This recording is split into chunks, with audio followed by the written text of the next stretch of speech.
Traveling with a disability. Is there challenges?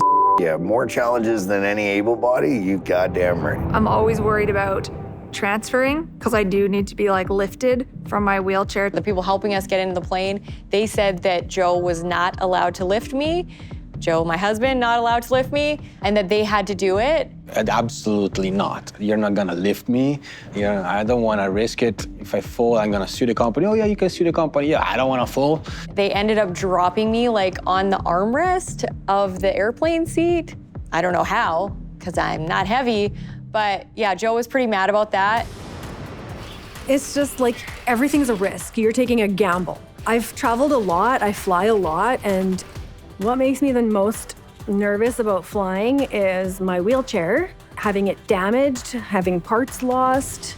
I have my system. I take everything off my chair. I look the people in the eye and say, be careful with my legs. Please be careful. Don't damage my chair. Last year I went to Paris and they broke my wheelchair. The pilot came straight to the back of the plane and said, "Ma'am, I'm so sorry, but your wheelchair's broken." The titanium leg, it just sliced right off. It was bad. Every time I fly, I have these nerves, every time, and which really sucks because as a person with a disability or just as a human in general, we should just be able to fly without the fear of having my legs broken. What's the most stressful thing about traveling? Well, bathroom. Bathrooms. Those are the worst. I do a lot of fasting where I don't eat or drink for a long flight. I can't drink for days before, or at least a day, because I have to totally dry up my bladder. I don't want to show up with my pants full of piss. You know, if you don't have good bowel control, you can shit yourself. You know, you're in the middle of a plane with 280-something passengers. Man, that's a bad day. Those are tense moments. I was on the flight back from Vegas, and they didn't have an aisle chair.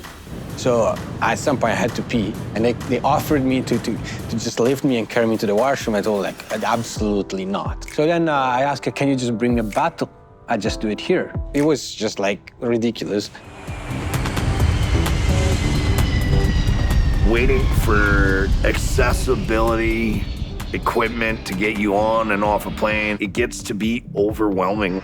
Victoria and I were traveling to Mexico, actually, and we had very little time in connecting flights, and they weren't ready for us. I waited. Finally, I got annoyed and crawled from the 19th seat of the plane to the front, down the ramp, got into my wheelchair, went and found Victoria's scooter, put it together, made sure she was able to get off and we could get going quickly. But yeah, I did it all, basically. Welcome to traveling with a disability and depending on others. Anyways, that's my rant.